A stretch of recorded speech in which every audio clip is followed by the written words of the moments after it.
ہر خبر کے وقوع کا ایک وقت ہے، جلد ہی تم کو معلوم ہو جائے گا۔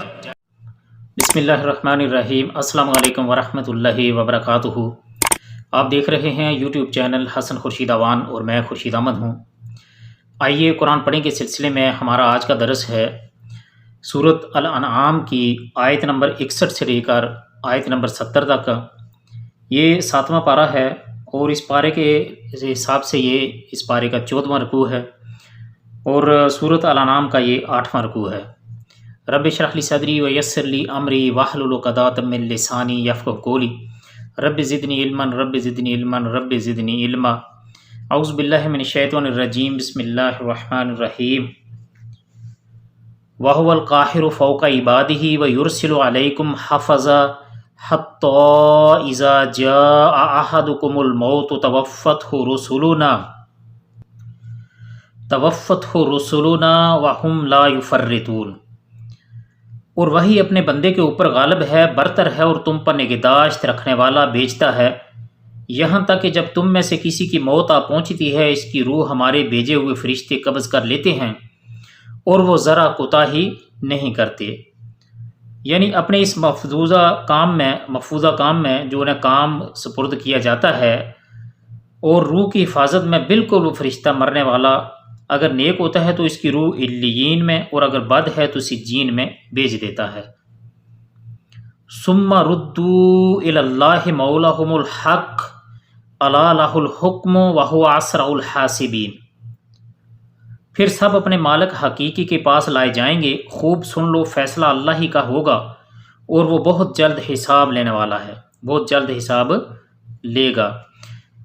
مالک حقیقی کے پاس لائے جائیں گے یعنی آیت میں ردوا لٹائے جائیں گے کا مرجع بعد نے فرشتوں کو قرار دیا ہے، یعنی قبض روح کے بعد فرشتے اللہ کی بارگاہ میں لوٹ جاتے ہیں، اور بعد نے اس کا مرجع تمام لوگوں کو بنایا ہے، یعنی سب لوگ حشر کے بعد اللہ کی بارگاہ میں لٹائے جائیں گے، پیش کیے جائیں گے، پھر وہ سب کا فیصلہ فرمائے گا۔ آیت میں روح قبض کرنے والے فرشتوں کو رسل یعنی جمع کے صیغے کے ساتھ بیان کیا گیا ہے، جس سے بظاہر یہ معلوم ہوتا ہے کہ روح قبض کرنے والا فرشتہ ایک نہیں متعدد ہوتے ہیں۔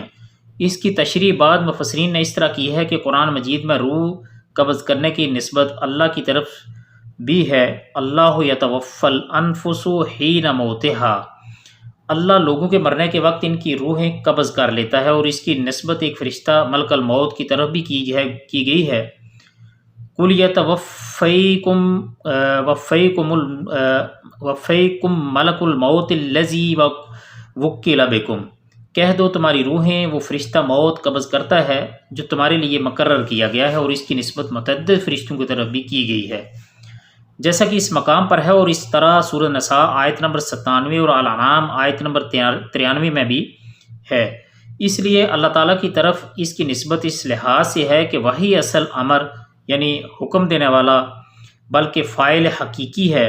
متعدد فرشتوں کی طرف نسبت اس لحاظ سے ہے کہ وہ ملک الموت کے مددگار ہیں، اور وہ رگوں، شریانوں، پٹھوں سے روح نکالنے اور اس کا تعلق ان تمام چیزوں سے کاٹنے کا کام کرتے ہیں، اور ملک الموت کی طرف نسبت کے معنی یہ بھی ہیں کہ پھر آخر میں وہ روح قبض کر کے آسمانوں کی طرف لے جاتا ہے۔ تفسیر روح المعانی جلد نمبر 5۔ حافظ ابن کثیر، امام شوکانی اور جمہور علماء اس بات کے قائل ہیں کہ ملک الموت ایک ہی ہے، جیسا کہ سورۃ الف لام میم السجدہ کی آیت سے اور مسند احمد میں حضرت برہ بن عازب رضی اللہ عنہ کی حدیث سے معلوم ہوتا ہے، اور جہاں جمع کی صیغے میں ان کا ذکر ہے تو وہ اس کے اوان و انصار ہیں، اور بعد اثار میں ملک الموت کا نام عزرائیل بتلایا گیا ہے۔ تفسیر ابن کثیر، واللہ عالم بالصواب۔ قل من ینجیکم من ظلمات البر والبحر تدعونہ تضرعا وخفیا لئن انجنا من ہذہ لنکونن من الشاکرین۔ آپ کہیے کہ وہ کون ہے جو تم کو خشکی اور دریا کی ظلمات سے نجات دلاتا ہے؟ تم اس کو پکارتے ہو تو گڑ گڑا کر اور چپکے کہ اگر تو ہم کو ان سے نجات دے دے تو ہم ضرور شکر کرنے والوں میں سے ہو جائیں گے۔ قل اللہ ینجیکم منہا ومن کل کرب ثم انتم تشرکون۔ آپ کہہ دیجئے کہ اللہ ہی تم کو ان سے نجات دیتا ہے اور ہر غم سے تم پھر بھی شرک کرنے لگتے ہو، یعنی ہر غم سے نجات کون دیتا ہے؟ اللہ دیتا ہے، اور جب نجات مل جاتی ہے تو پھر اللہ کو لوگ بھول جاتے ہیں، پھر دوبارہ شرک کرنے لگ جاتے ہیں۔ قل هو القادر على ان يبعث عليكم عذابا من فوقكم او من تحت ارجلكم او يلبسكم شيعا ويذيق بعضكم بأس بعض انظر كيف نصرف الآيات لعلهم يفقهون۔ آپ کہیے کہ اس پر بھی وہی قادر ہے کہ تم پر کوئی عذاب تمہارے لیے بھیج دے، یا تو تمہارے پاؤں تلے سے، یا کہ تم کو گروہ گروہ کر کے سب کو بڑھا دے اور تمہارے ایک کو دوسرے کی لڑائی چکھا دے۔ آپ دیکھیے تو صحیح ہم کس طرح دلائل مختلف پہلوؤں سے بیان کرتے ہیں، شاید وہ سمجھ جائیں۔ یہ جو فرمایا کہ تم پر کوئی عذاب تمہارے لیے بھیج دے، مطلب یہ ہے کہ یعنی آسمان جیسے بارش کی کثرت یا ہو، یا ہوا پتھر کے ذریعے سے عذاب، یا امراء اور احکام کی طرف سے ظلم اور ستم۔ اور یہ جو فرمایا کہ تمہارے پاؤں تلے سے، اس کا مطلب یہ ہے کہ جیسے دنسا جانا، طوفانی سیلاب جس میں سب کچھ غرق ہو جائے، یا مراد ہے باتیتوں، غلاموں اور نوکروں چاکروں کی طرف سے عذاب کہ وہ بددیانت اور خائن ہو جائیں۔ اور یہ جو فرمایا کہ تمہارے ایک کو دوسرے کی لڑائی چکھا دے، تو اس کا مطلب یہ ہے یلبسکم ای یخلط امرکم، تمہارے معاملے کو خلط ملط یا مشتبہ کر دے، جس کی وجہ سے تم گروہوں اور جماعتوں میں بٹ جاؤ۔ وَيَزِيكَ أَيْ يَقْتَلْ بَعْضَكُمْ بَعْضًا فَنَزِيكَ كُلَّ طَائِفَةٍ الْأُخْرَىٰ عَلَمْ الْحَرْبِ، تمہارا ایک دوسرے کو قتل کرنا، اس طرح ہر گروہ دوسرے گروہ کی لڑائی کا مزہ چکھے۔ حدیث شریف میں آتا ہے کہ نبی صلی اللہ علیہ وآلہ وسلم نے فرمایا کہ میں نے اللہ تعالیٰ سے 3 دعائیں کیں، میری امت غرق کے ذریعے ہلاک نہ کی جائے، قحط عام کے ذریعے اس کی تباہی نہ ہو۔ اللہ تعالیٰ نے پہلی 2 دعائیں قبول فرما لیں اور تیسری دعا سے مجھے روک دیا گیا۔ صحیح مسلم حدیث نمبر 2216 ہے۔ یعنی اللہ تعالیٰ کے علم میں یہ بات تھی کہ امت محمدیہ میں اختلاف اور شقاق واقع ہوگا، اور اس کی وجہ اللہ کی نافرمانی اور قرآن پاک و حدیث سے اعراض منہ پھیرنا ہوگا، جس کے نتیجے میں عذاب کی صورت سے امت محمدیہ بھی محفوظ نہ رہ سکے گی۔ گویا اس کا تعلق اس سنت اللہ سے ہے جو قوموں کے اخلاق و کردار کے بارے میں ہمیشہ رہی ہے، جس میں تبدیلی ممکن نہیں۔ فَلَن تَجِدَ لِسُنَّتِ اللَّهِ تَبْدِيلًا وَلَن تَجِدَ لِسُنَّتِ اللَّهِ تَحْوِيلًا۔ وَكَذَّبَ بِهِ قَوْمُكَ وَهُوَ الْحَقُّ قُل لَّسْتُ عَلَيْكُمْ بِوَكِيلٍ، اور آپ کی قوم اس کی تکذیب کرتی ہے حالانکہ وہ یقینی ہے، آپ کہہ دیجئے کہ میں تم پر تعینات نہیں کیا گیا ہوں۔ بہی کا مرجع قرآن ہے یا عذاب فتح القدیر، یعنی مجھے اس امر کا مکلف نہیں کیا گیا کہ میں تمہیں ہدایت کے راستے پر لگا ہی کر ہی چھوڑوں، بلکہ میرا کام صرف دعوت و تبلیغ ہے۔ فمن شاء فلیؤمن ومن شاء فلیکفر، یعنی جو چاہے وہ کفر کرے اور جو چاہے وہ ایمان لائے۔ لکل نبأ مستقر وسوف تعلمون، ہر خبر کے وقوع کا ایک وقت ہے، جلد ہی تم کو معلوم ہو جائے گا۔ وَإِذَا رَأَيْتَ الَّذِينَ يَخُوضُونَ فِي آيَاتِنَا فَأَعْرِضْ عَنْهُمْ حَتَّى يَخُوضُوا فِي حَدِيثٍ غَيْرِهِ وَإِمَّا يُنْسِيَنَّكَ الشَّيْطَانُ فَلَا تَقْعُدْ بَعْدَ الذِّكْرَىٰ مَعَ الْقَوْمِ الظَّالِمِينَ، اور جب آپ ان لوگوں کو دیکھیں جو ہماری آیات میں عیب جوئی کر رہے ہیں تو ان لوگوں سے کنارہ کش ہو جائیں، یہاں تک کہ وہ کسی اور بات میں لگ جائیں، اور اگر آپ کو شیطان بلا دے تو یاد آنے کے بعد پھر ایسے ظالم لوگوں کے ساتھ مت بیٹھیں۔ آیت میں خطاب اگرچہ نبی صلی اللہ علیہ وآلہ وسلم سے ہے، لیکن مخاطب امت مسلمہ کا ہر فرد ہے۔ یہ اللہ تعالیٰ کا ایک تاکیدی حکم ہے جسے قرآن مجید میں متعدد جگہ بیان کیا گیا ہے۔ سورۃ نساء آیت نمبر 140 میں بھی یہی مضمون پہلے گزر چکا ہے۔ اس سے ہر وہ مجلس مراد ہے جہاں اللہ اور رسول کے احکام کا مذاق اڑایا جا رہا ہو، یا عملاً ان کا استخفاف کیا جا رہا ہو، یا اہل بدعت و اہل زیغ اپنی تعویلات رقیقہ اور توجیہات نحیفہ کے ذریعے سے آیات الہی کو توڑ مروڑ رہے ہوں۔ ایسی مجالس میں غلط باتوں پر تنقید کرنے اور کلمہ حق بلند کرنے کی نیت سے تو شرکت جائز ہے، باصورت دیگر سخت گناہ اور غضب الہی کا باعث ہے۔ وَمَا عَلَى الَّذِينَ يَتَّقُونَ مِنْ حِسَابِهِمْ مِنْ شَيْءٍ وَلَكِنْ ذِكْرَ لَعَلَّهُمْ يَتَّقُونَ، اور جو لوگ پرہیزگار ہیں ان پر ان کی باز پرس کا کوئی اثر نہ پہنچے گا، اور لیکن ان کے ذمہ نصیحت کر دینا ہے، شاید وہ بھی تقوی اختیار کریں۔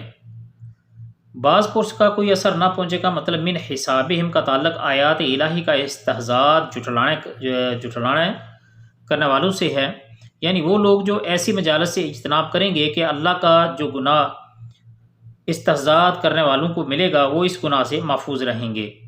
اور یہ جو فرمایا کہ شاید وہ بھی تقوی اختیار کریں، تو اس کا مطلب یہ ہے کہ یعنی اجتناب و علیحدگی کے باوجود واعظ و نصیحت اور امر بالمعروف و نہی عن المنکر کا فریضہ حتی المقدور ادا کرتے رہیں، شاید وہ بھی اپنی اس حرکت سے باز آ جائیں۔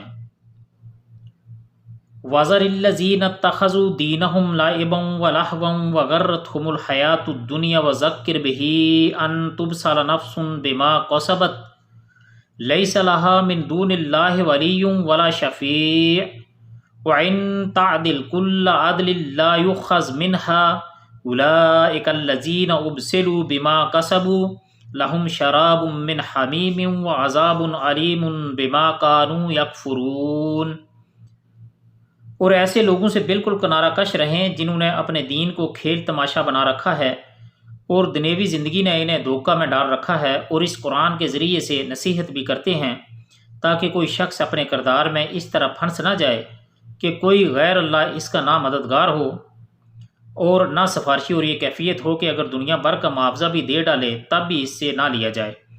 ایسے ہی ہیں کہ اپنے کردار کے سبب پھنس گئے، ان کے لیے نہایت گرم پانی پینے کے لیے ہوگا اور دردناک سزا ہوگی اپنے کفر کے سبب۔